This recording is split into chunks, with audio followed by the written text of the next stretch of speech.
Bien, en portada, con nuestra mesa de análisis, como dijimos antes de la pausa, nos acompañan César Campos. ¿Qué tal, César? Buenas noches. ¿Cómo están, Verónica? Mario. Periodista y analista político, y el congresista de la República, Juan Cheput, que ha renunciado a la bancada.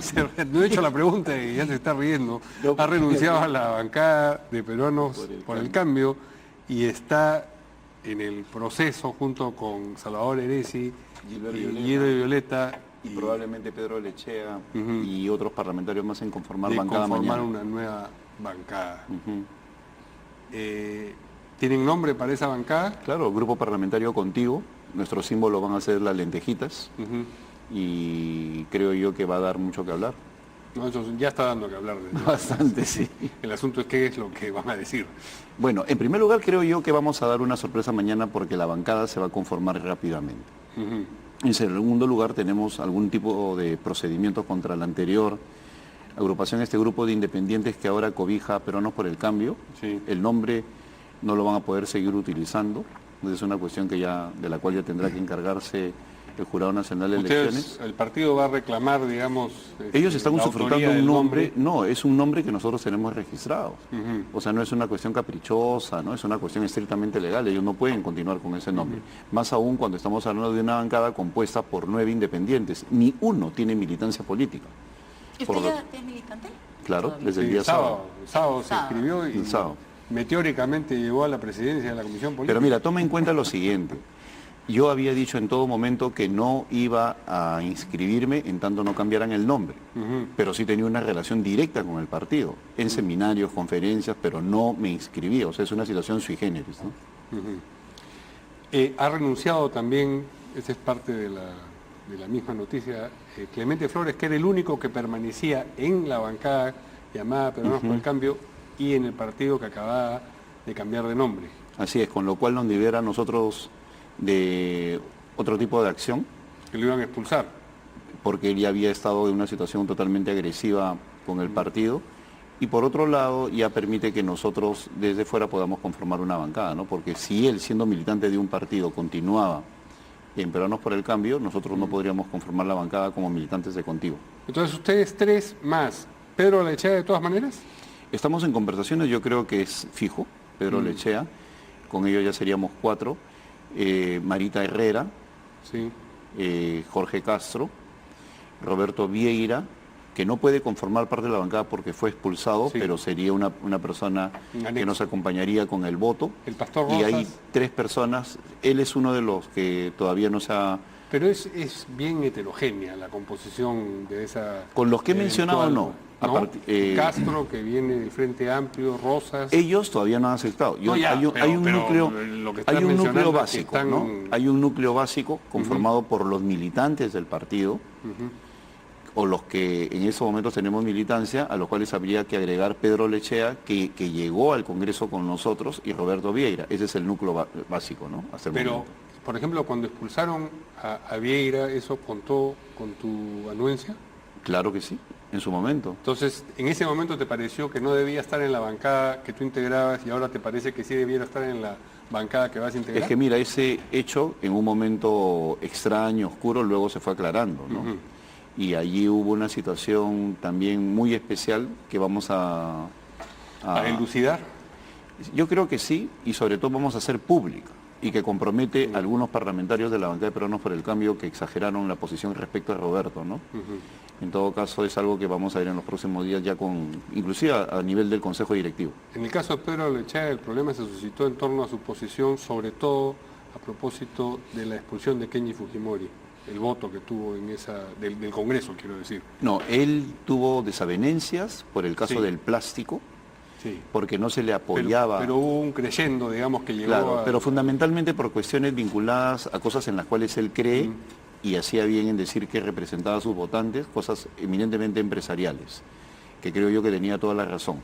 Y en la cual yo coincido, por ejemplo, en el tema de las AFPs y el populismo que hay ahorita, ¿no? A ver, ¿qué dice César Campos? ¿Cómo ve que se está reacomodando un poco la agrupación, ¿no? Parecía, uno decía, ¿cómo va a ser este trabalenguas, ¿no? Que es PPK, no va a ser PPK, los del partido no son los de la bancada, y ¿quiénes se van? ¿Se deben ir los que no son militantes? ¿Son los que deben renunciar? ¿Los votan? Pero finalmente parece que están ahí reacomodando. Yo creo que para analizar esta situación, celebrando el entusiasmo de Juan, por cierto, de constituir una bancada y dar el paso hacia un partido, me parece que es legítimo en todo político que busca una orientación y una definición.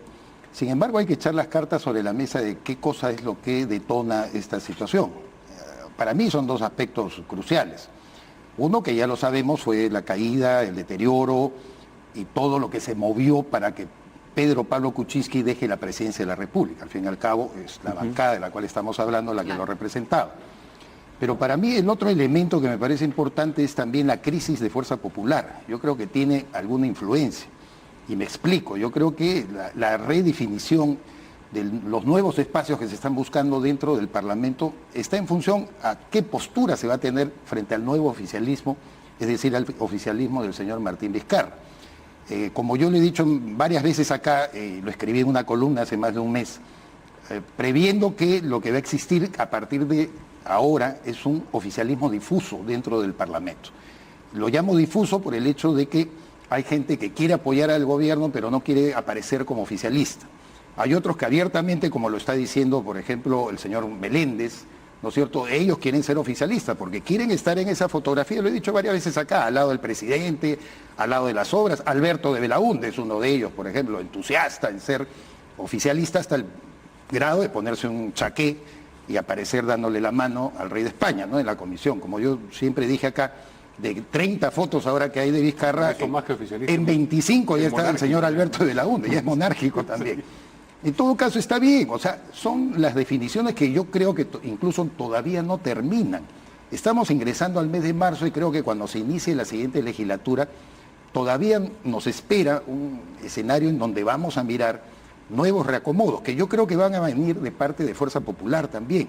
Hasta ahora son 55, ya renunció uno más que, ¿no?, sumaba en todo caso a esta ficción que existe de todavía una mayoría parlamentaria, ya lo sabemos que es relativa porque no tiene la mayoría absoluta, y que me parece que eso está definiendo un poco la conducta. En suma, creo que lo que está haciendo la bancada de Juan Cheput y los grupos que se van uniendo forma parte de esta dinámica dentro de lo atípico que ha sido la democracia desde que ingresó Pedro Pablo Kuczynski con Peruanos por el Cambio como tercera fuerza política, ni siquiera la segunda, ¿no? Ni siquiera una oposición, digamos, a la mayoría que podía conseguir Fuerza Popular.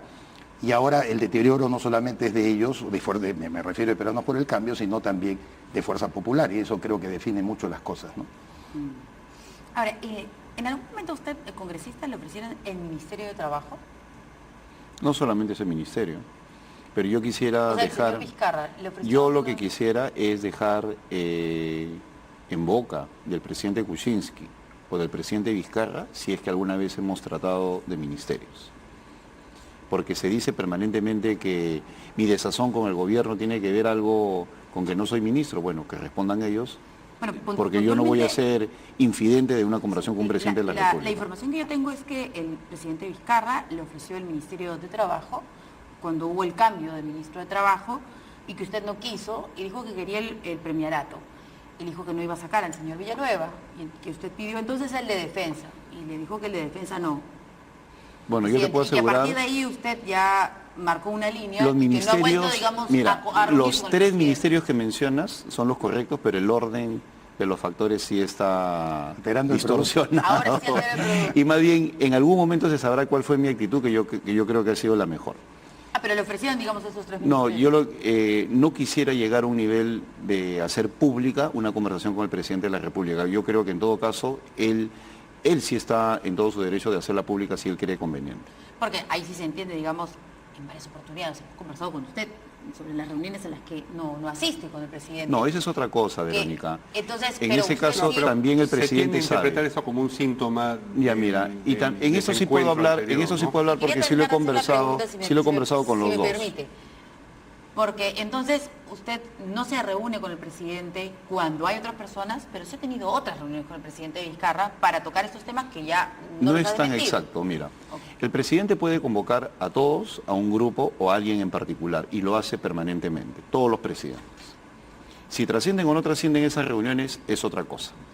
En el caso específico de las reuniones masivas, esto, como lo he dicho públicamente y lo he dicho en las reuniones, y lo he dicho delante de mis colegas, yo no creo en las reuniones tipo asamblea. Se lo dije al presidente Pedro Pablo Kuczynski, a los premier de esa época, y también lo señalé con el presidente Vizcarra y lo dije delante de todos. Reuniones de 20, 25, 30 personas no conducen a nada. Y yo no voy a participar de ese tipo de reuniones. Yo he tenido el privilegio de participar en reuniones como observador, en el caso de Paniagua, y como protagonista en el caso de Toledo, de petits comités que funcionaban. El premier, 2 ministros, 2 congresistas y 2 dirigentes del partido, y se determinaba la línea política para todos. En la bancada son 10 nomás. No, estamos hablando de mucho más. En un momento de 18 más 15, 33. No, pero el número en este caso es importante porque si tomas una reunión de 2 horas y cada uno habla 5 minutos, estamos hablando de 150 minutos, o sea, olvídate. Okay. Es imposible hacer una reunión de ese tipo. Y eso sí lo manifesté y me ratifico y no cuenten conmigo. Si las reuniones son más acotadas, sí voy, como le consta a Fernando Zavala, cuando al principio del gobierno de Pedro Pablo Kuczynski habían reuniones, Fernando, Jorge Nieto, Carlos Basombrío, Mercedes Araos, Carlos Bruch, Gilbert Violetti y yo, ¿no? Y bebíamos la línea política. Lamentablemente eso se cortó por razones que desconozco y seguramente hubo congresistas que querían participar, qué sé yo, pero cuando ya se convierte en una reunión tipo asamblea no sirve para nada. Pero ustedes han dicho que mientras que el gobierno sea coherente con el plan de gobierno que presentaron en las elecciones del 2016, ustedes van a respaldar esas aún más, inclusive políticas públicas que no necesariamente aparezcan en el plan de gobierno, pero que nos parezcan razonables, ¿no?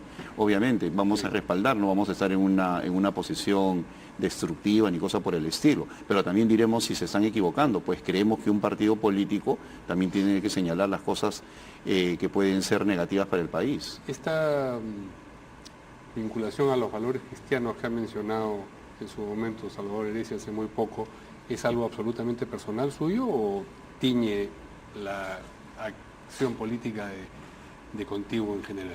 Salvador tiene una posición coherente, ¿eh?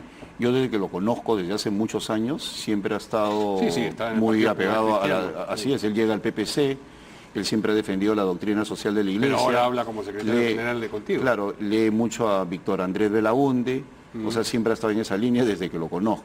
Ahora, la posición que él tiene es una posición que no responde a la ideología del partido, pero que sí se enmarca dentro de algunos valores más generales, como la defensa de la familia, la defensa de la vida, que sí profesa Contigo, ¿no?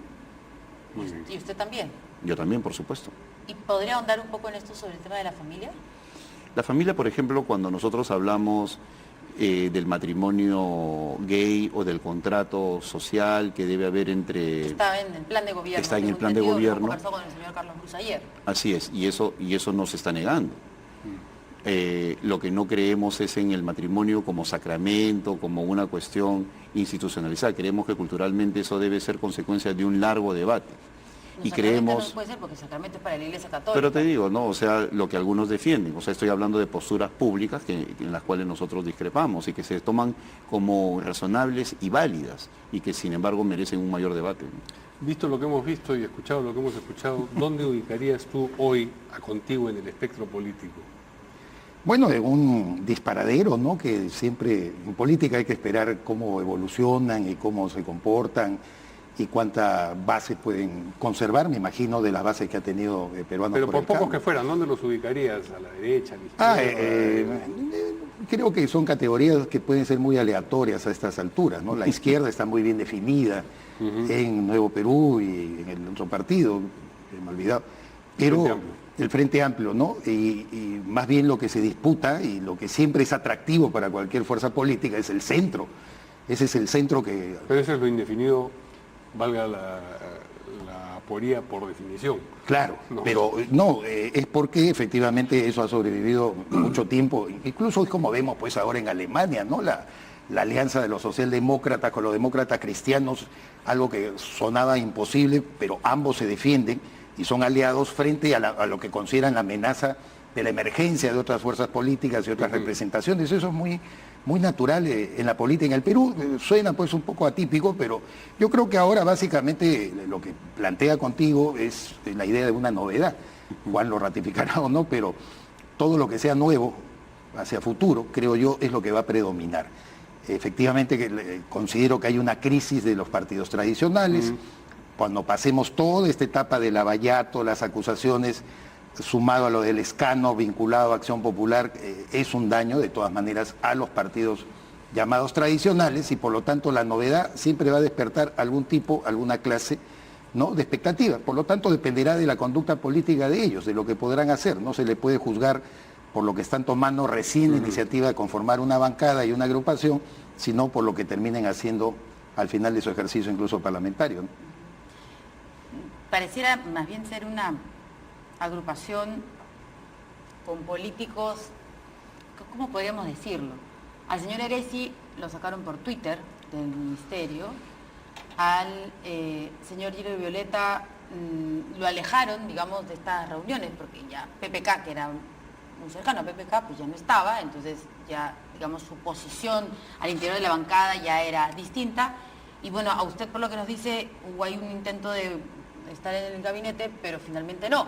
Entonces, no sé cómo calificarlos, pero son parlamentarios que han tenido algunas discrepancias, podríamos decir, o desavenencias con el presidente. Mira, Vizcarra, la cordialidad en relación a mi trato con el presidente puede hacer que haya malinterpretaciones como la que tú vuelves a esbozar. Pero yo me voy a aferrar a la forma como soy. Yo no voy a decir públicamente lo que conversé con el presidente. No puedo, no corresponde y no debe ser por más presión periodística que haya. Mi relación con él es muy cordial a tal punto que yo también fui invitado a España. Y yo le señalé al señor presidente a través del despacho respectivo que no iba a ir, y las razones eran contundentes. Puede ser que César Segura convoque a la subcomisión de acusaciones constitucionales en esa semana, porque se pensaba que iba a ser el miércoles de la semana del viaje, y obviamente si estoy en España, no dudo de que acá en N Portada dijeran cómo es posible que Juan Cheput esté en España, mientras acá está la subcomisión de acusaciones constitucionales. Sobre y todo dirían Verónica, qué frívolo es, etcétera, etcétera. ¿No Entonces, quería usted estar con sus para collares evitar, ahí, sus condecoraciones? no me los pondría, no va con mi temperamento, Pero de repente ninguna el manera. presidente quería, pues, Entonces, para Teresa, ¿no? Por eso no, no lo invitados. no, pero ¿no? entendió perfectamente que mi situación ameritaba, porque se podría ver el tema Chávarri, al cual yo había investigado, y decliné, con cortesía, pero decliné. Y mi relación con él es muy buena. Yo creo que en todo caso hay que diferenciar bancada de partido. Agradezco a César por sus palabras. Efectivamente, hay unos deseos de integrar partido en un país en el cual los partidos son castigados y defenestrados y no se entiende todo lo que ello implica. El gran problema del Perú en general es que los partidos siempre son vistos como entidades prescindibles. La bancada de Peruanos por el Cambio tiene a 9 independientes, eso debería ser un escándalo en cualquier, ¿no? Son 9 independientes y es una demostración de lo que es el Perú hoy. 9 personas que defienden sus intereses, 9 personas que no rinden cuentas a nadie, que reemplazan lo que son mis electores por mis votantes o sus propios objetivos. Entonces, ese es un síntoma de lo que hoy somos.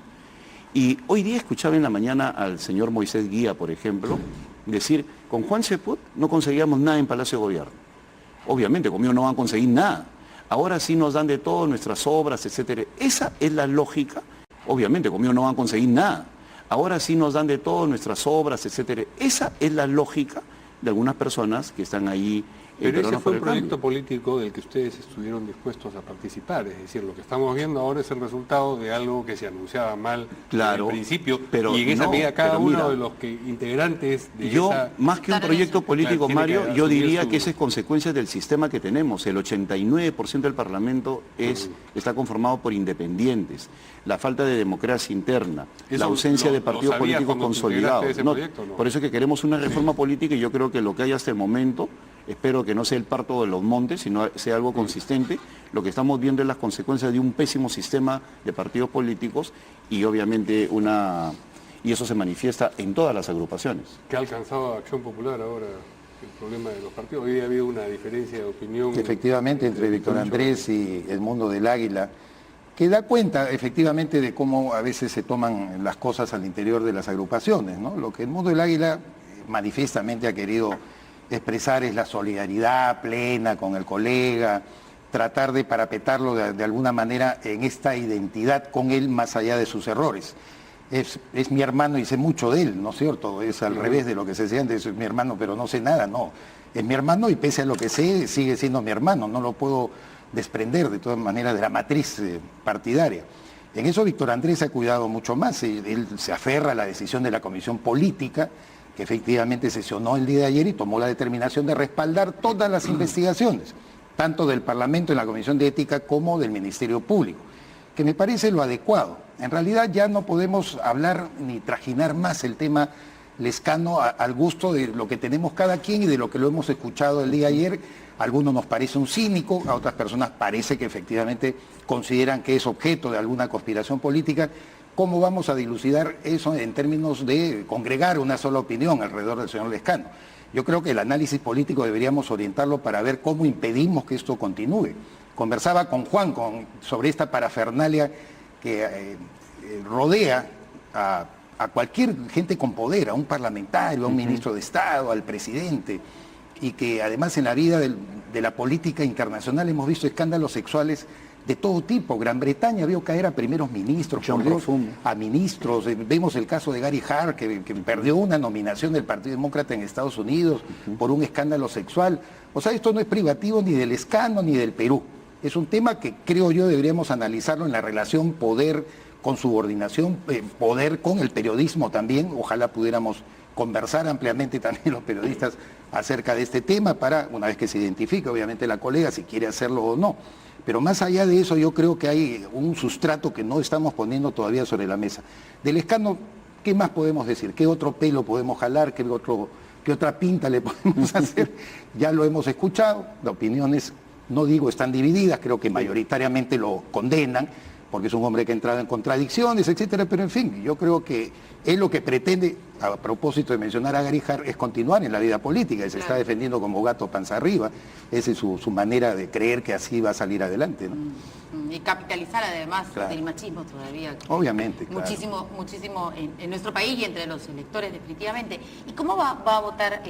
Seguramente que usted ha visto este dictamen de acoso político que se ha aprobado en Constitución, pero hay unos pendientes en la Comisión de Mujer y de Justicia. Todavía no lo hemos discutido en Contigo, pero yo creo de que ahí se necesitan precisiones. Hay frases muy genéricas, muy ambiguas, que al final pueden convertir todo en acoso político, ¿no? Cosas que vayan en contra de la dignidad humana o que se consideren... Que dañan la imagen. Que dañan la imagen. Entonces, la verdad es que cualquier cosa se puede convertir en acoso y no porque está en estos momentos como tema en boga, se puede permitir que se llegue a ese tipo de legislación. Yo creo, y mañana lo diremos en el Pleno, de que el hecho de que se quiera hacer un pleno mujer, de que se quiera acelerar las cosas, no nos debe llevar a sacar absurdos jurídicos, que luego van a convertir al país en una especie de santa inquisición. Y sobre todo a que cualquier persona te señale como acosante político o acosador político simplemente porque así lo interpretó. Y más aún en un país donde no hay jurisprudencia, o sea, y sin instituciones. O sea, si me permite, Juan, esto demuestra que no son, y creo yo que no son las leyes las que van a solucionar este tema. Así es. Esto no es como discutir la ordenanza municipal de Alberto Andrade de colocarse un cinturón de seguridad. Exacto. O sea, aquí hay un tema más de fondo que deberíamos tratar. Caballero, muchas gracias. Gracias. Nos vemos mañana aquí en Portada. Buenas noches.